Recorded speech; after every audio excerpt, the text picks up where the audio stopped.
सभी को जय मसीह की। नया नियम, पवित्र बाइबल में से, नया नियम में से तिमोथियों के नाम पौलुस प्रेरित की पहली पत्री हम पढ़ते हैं। तीसरा अध्याय, तिमोथियस का तीसरा अध्याय और 15 वचन में से छोटी सी बात मैं पवित्र वचन पढ़ रहा हूँ, कृपया ध्यान से सुने।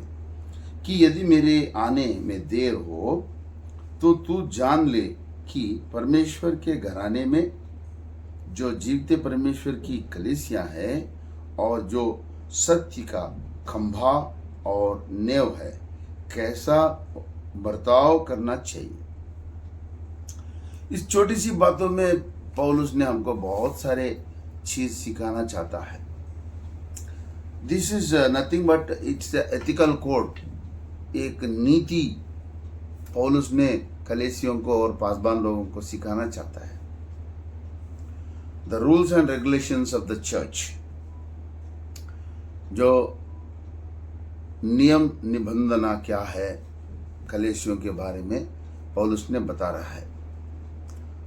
The regulations and the clerical code and ethical code of the church. कलीसी हमेशा परमेश्वर की देह होती है। कलीसी एक प्राणी है, एक जीवता है। कलीसी एक ऑर्गेनाइजेशन नहीं है, वो संस्था नहीं है। कलीसी एक जीवता परमेश्वर की प्राणी है। इसलिए परमेश्वर ने अपने वचन में पौलुस के द्वारा जीवते परमेश्वर के जीवती कलीसिया। तो कलीसी सत्य का खंभा होना चाहिए और नेव होना चाहिए। सत्य का खंभा, सत्य का खंभा। अब कलीसी एक मसीह का बहुत सारे चीजों का पोर्टफोलियो बन के है। कलीसियों के लिए मसीह का पोर्टफोलियो बहुत है। कलीसी मसीह का एक हिस्सा है, यानी कि कलीसी का सर यीशु है और देह कलीसी है।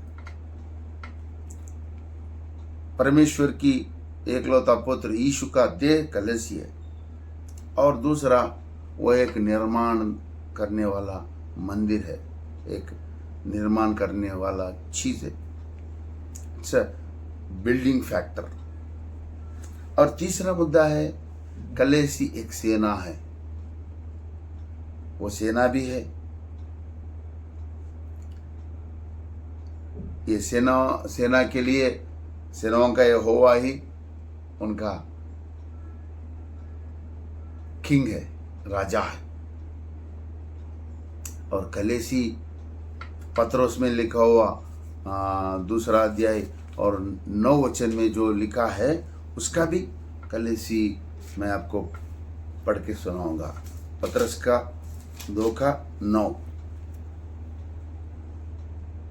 पर तुम एक चुने हुए वंश और राज पदधारी याजकों के समाज, राज पदधारी याजकों के समाज है, पवित्र लोग हैं।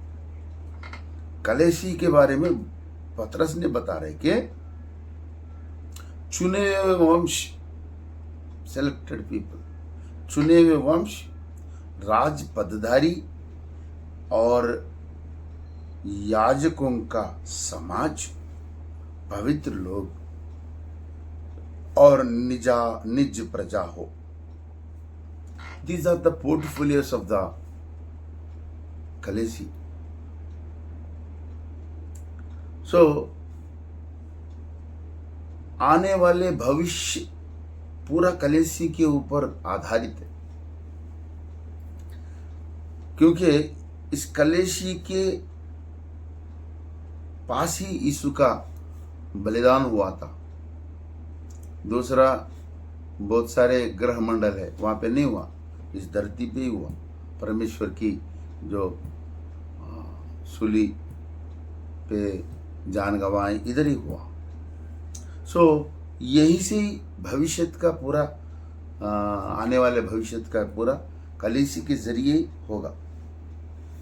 और आने वाले न्याय भी कलीसी बनेंगे,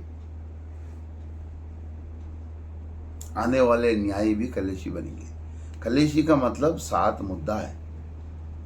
एक यीशु का हिस्सा है, दूसरा एक निर्माणता का वो समूह है, और तीसरा सेना है, और चौथा पदधारी राजवंश के याजी है, और पांचवा ये प्रभु के निज प्रजा है। और आने वाले भविष्य पूरा कलीसी के ऊपर ही आधारित है। और 7वां आने वाले भविष्य में कलीसी ही न्यायी बन के पूरा ब्रह्मांड को पालन करेगा और अपना डिक्री बताएगा, जजमेंट।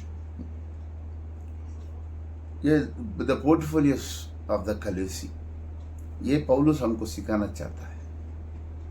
ये बात को छोड़ के दूसरा हम सीखना नहीं है। जानो आप क्या है। कलीसी जानना है कि मैं परमेश्वर का हिस्सा हूँ और मैं परमेश्वर का एक निर्माण प्रक्रिया में रहने वाले एक जीव हूँ, और मैं परमेश्वर का सेना हूँ, और परमेश्वर का याजी हूँ, और परमेश्वर का राजपदधारी वंश हूँ, और परमेश्वर का मैं भविष्य पूरा मेरे ऊपर ही आधारित है। और 7वां आने वाले आड़े वाले ब्रह्मांड में परमेश्वर की जो प्रजा है वही राज करेगा, न्याय करेगा, न्यायी है। चलो इस छोटी सी मुद्दा सीख के हम परमेश्वर से आशीष पाएंगे। जय मसीह की। प्रभु आपका भला करे।